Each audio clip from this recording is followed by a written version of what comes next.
குழந்தை பிறந்ததுக்கப்புறம் illegal relationship பண்ணுவீங்களா? நான் இன்னொருத்தர் கூட ரிலேஷன்ஷிப்பில் இருக்கேங்கிற அளவுக்கு தைரியமாக பேசுங்க. குழந்தை பிறக்கிற வரைக்கும் தான் அப்போ உனக்கு தேவையா? பொண்ணோ ஆணோ? அதுக்கப்புறம் உங்கள் லைஃபுக்கு இன்னொருத்தவங்க வேணுமா? அந்த இடத்துல என்ன உங்களுக்கு பாயிண்டாக வருதுன்னா செக்ஸ் மட்டும்தான். எல்லாம் தெரிஞ்சு எல்லாம் பண்ணி முடிச்சதுக்கப்புறம் வர்றதுனால உங்களுக்கு போர் அடிக்குதான்னு. ஆனா இன்னைக்கு அப்படி இல்லை. எல்லாமே தெரிஞ்சுட்டு எல்லாம் தெரிஞ்சு எல்லாம் பண்ணி முடிச்சதுக்கு அப்புறம் வர்றதுனால உங்களுக்கு போர் அடிக்குதான்னு.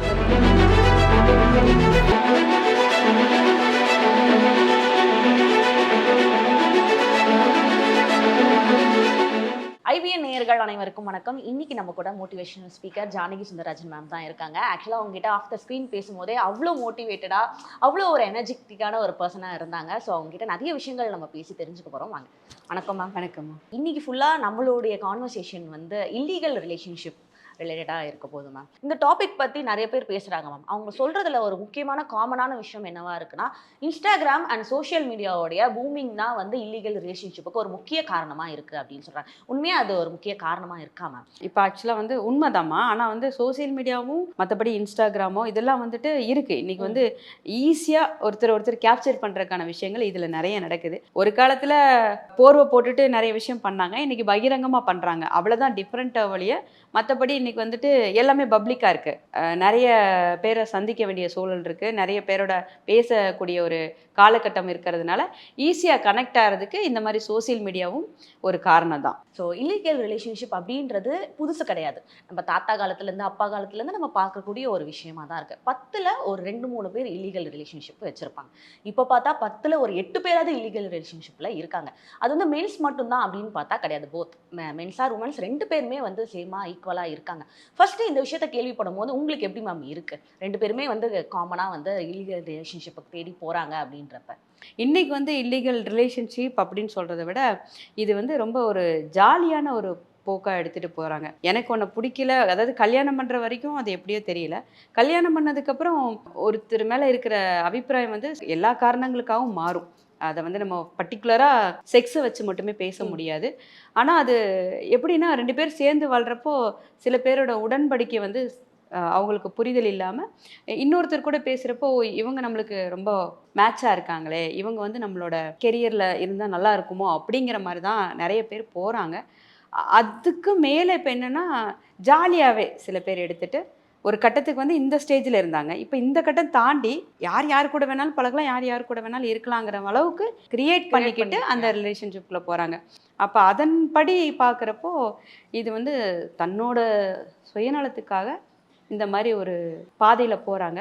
இது வந்து கடைசி வரைக்குமான இல்லை, ஜஸ்ட் ஃபார் ஃபன். இப்போ எனக்கு பிடிச்சிருக்கு, இதை நான் செய்கிறேன். ஆமாம், இது வந்து ஒரு அபரிதமான ஒரு எதிர்பார்ப்புகள் இருக்குது பார்த்தீங்களா, அதுக்காக மட்டுமே செயல்படுத்தக்கூடிய ஒரு செயல். அண்ட் இதான் என்னோட அடுத்த கேள்வியாக இருந்தது. இப்போ ஓப்பன் இல்லீகல் ரிலேஷன்ஷிப்பே ரொம்ப காமனாக ஆயிடுச்சு. ஹஸ்பண்டுக்கு வந்து ஒய்ஃபே வந்துட்டு கேர்ள் ஃப்ரெண்டை தேடி தராங்க, வேற ஒரு பெண்ணை தேடி தராங்க. இந்த விஷயத்தை நீங்கள் எப்படி பார்க்குறீங்க? இப்போ அது வந்து எப்படின்னா, அதாம்மா, இப்போ ஹஸ்பண்ட் வந்துட்டு நம்ம கூட எப்படி இருக்காரு அப்படிங்கிறத தாண்டி இன்னொரு பொண்ணு கூட அவர் எப்படி பழகுறாரு. ஏன் அப்படின்னா இது வந்து பொசசிவ் கிடையாது. தனக்கு ஏற்பட்ட வழி அந்த பொண்ணுகிட்ட காமிக்கிறாரா இல்லையா அப்படிங்கிறத எடுத்துகிட்டு போகுது. இது வந்து என்னென்னா இவங்க ரொம்ப அறிவாளியாக யோசிக்கிறாங்களோ அப்படிங்கிற மாதிரி தெரியுது. அதாவது முட்டாள்தனத்தோட உச்சம்தான் இதெல்லாம். தான் ஹஸ்பண்டை இன்னொருத்தருக்கு வந்து இவங்க வந்து இவங்களே பார்த்து கொடுக்குறாங்கன்னா, அந்த காலத்தில் சொந்த தங்கச்சியவே கட்டி கொடுத்துட்டு பொசசிவில் இருந்தவங்க நிறைய பேர் இருக்காங்க. இன்றைக்கி ஈஸியாக எடுத்துகிட்டு போ இன்னொரு பொண்ணு கூட போன்னு சொல்லலாம். அப்புறம் அப்படி மொத்தமாக போயிட்டா நீ முடிஞ்ச. இது பார்த்தீங்கன்னா பைத்தியகாரத்தனத்தின் உச்சமும் முட்டாள்தனத்தின் உச்சம் தான் சொல்லுவேன். அதான் சொல்லுவேன், ட்ரெண்டுக்கு பண்ணுறாங்க. எல்லாமே வந்து ரொம்ப ஈஸியாக எடுத்துகிட்டு போகிறாங்க. வாழ்க்கையோட காலகட்டம் ஒவ்வொரு ஸ்டெப்ஸுக்கும் என்ன, நம்ம ஃபேமிலிங்கிறது எப்படி ஒரு கேட்டட் கம்யூனிட்டி மாதிரி தான்.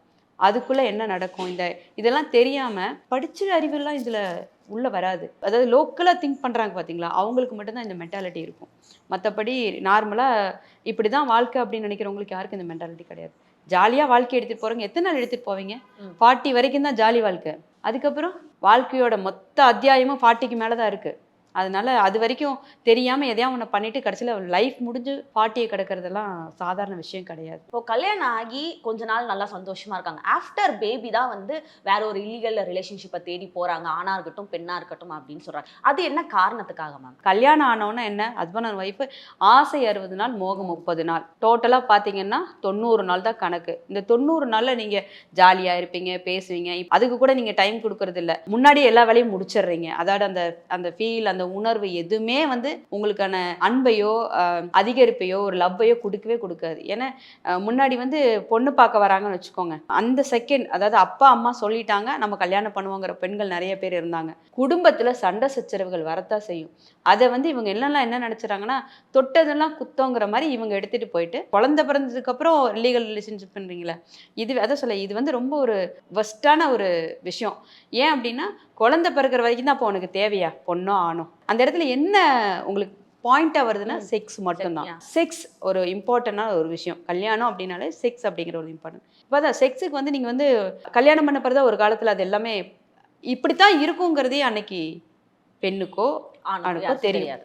ஆனால் இன்னைக்கு அப்படி இல்லை, எல்லாமே தெரிஞ்சுட்டு எல்லாம் தெரிஞ்சு எல்லாம் பண்ணி முடிச்சதுக்கு அப்புறம் வரதுனால உங்களுக்கு போர் அடிக்குதான்னு தான் கேள்வி. போர் அடிச்சா அப்போ இன்னொருத்தர் பார்க்கறதுக்கு அப்புறம் இது கல்யாணம் இல்லீகல் ரிலேஷன்ஷிப் இருக்கிறதுக்கு நீங்கள் தான் ஆல்ரெடி அந்த மாதிரி இருக்கீங்கல்ல. ஆல்ரெடி கல்யாணத்துக்கு முன்னாடி இருக்கிறதுக்கு பேர் என்ன? லவ்ங்கிற பேரில் இருக்கிறதுக்கு பேர், கல்யாணத்துக்கு அப்புறம் இருக்கிறதுக்கு பேர் இல்லீகல் ரிலேஷன்ஷிப்னா கல்யாணத்துக்கு முன்னாடி இருக்கிறதுக்கு பேர் என்ன?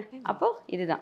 நீங்கள் பேசின விஷயத்துலேருந்து கவனிக்கும் போது எப்படி இருக்குன்னா, நீங்கள் முன்னாடி அப்பா அம்மா இப்படி இருந்தாங்க, எங்கள் பாட்டி தாத்தா இப்படி தான் இருந்தாங்க, நம்மளும் அப்படி தானே இருக்கணும் அப்படின்னு சொல்கிறீங்க. ஆனால் பலரும் அதை ஏற்றுக்க மாட்டாங்க.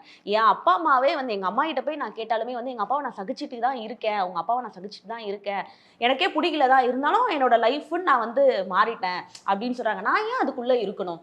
நான் அந்த மாதிரி இருக்கணும்னு அவசியம் இல்லைல்ல அப்படின்னு கேட்குறாங்க மேம். அதுக்கான உங்கள் பதில்? எல்லாருக்கும் சகிப்புத்தன்மை இருக்குது. இதே உங்கள் அப்பாட்ட போய் கேளுங்க, என்ன பண்ண ஒன்றும் தெரியாத உங்கள் அம்மா கட்டி கொடுத்துட்டாங்க, நானும் சகிச்சுட்டு தான் வாழ்கிறேன். ஈக்குவல் ஒரு விஷயம் இருக்குது. ஒரு கணவனோட எதிர்பார்ப்பு ஒரு பெண் பூர்த்தி செய்யலைன்னா அந்த இடத்துல ஆணும் சகிப்புத்தன்மையோட மட்டும்தான் வாழ்கிறாங்க. இதை யாரும் புரிஞ்சுக்கிறது இல்லை.